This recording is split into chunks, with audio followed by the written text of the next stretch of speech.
Welcome back to the Wall Street Podcast. Today, we're doing a deep dive into a specific piece of research, Morgan Stanley's Global in the Flow report.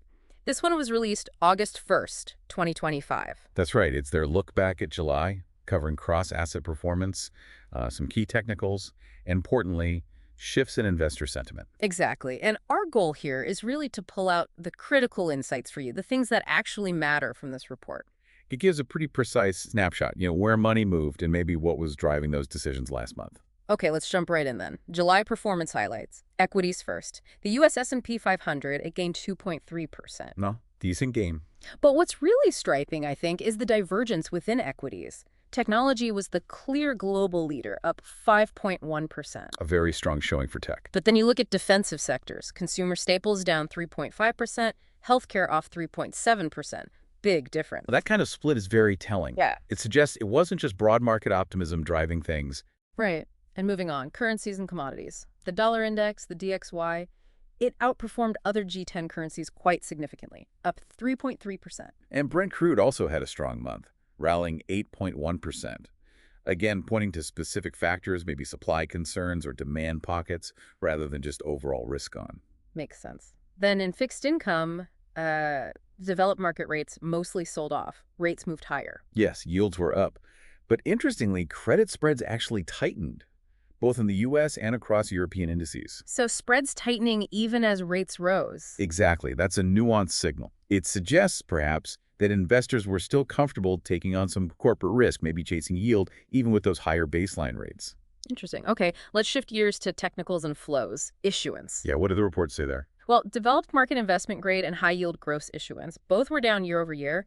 Compared to July 2024's rate, IG was down 9%, HY down 5%. So less new corporate debt coming to market. Correct. But then you look at the foreign demand side. The tacit data. Treasury International Capital, always key. And the latest figures, which were for May, showed record foreign purchases of U.S. long-term securities.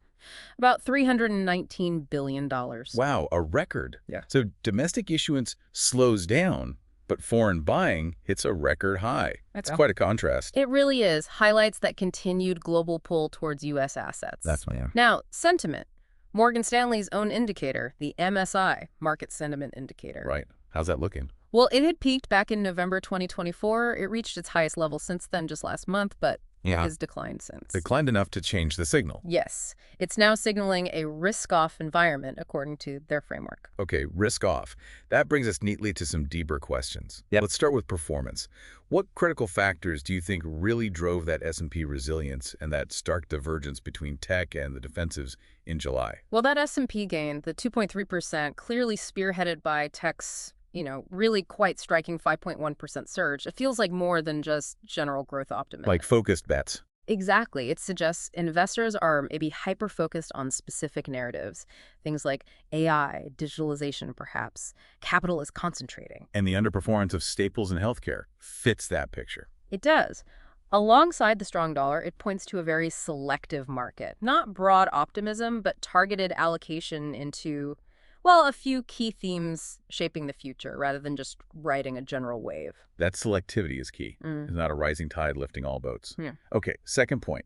This contrast between reduced credit issuance in developed markets and that record foreign demand for U.S. securities, how do those two pieces fit together? What's the liquidity picture they paint? Yeah, that's a crucial question, isn't it? You've got this 9% and 5% year-over-year drop in DMIG and HY issuance. Less supply domestically. Right, but it contrasts so sharply with that huge $319 billion inflow, the record foreign buying of long-term U.S. securities back in May. So what does that imply? I think it paints a picture of maybe a supply-constrained market, in certain segments at least.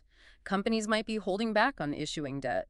Maybe they're deleveraging, maybe they just don't need the capital right now. But the international demand is still there. It's incredibly strong, especially you'd assume for safe havens like U.S. treasuries and maybe high-quality corporate bonds. So you get these pockets of concentrated liquidity driven by that foreign bid rather than just a broad, easy-flowing market everywhere. That makes sense. A sort of bifurcation in liquidity. Yeah, I think so. Okay, finally, let's circle back to that sentiment indicator. The MSI now signaling risk off.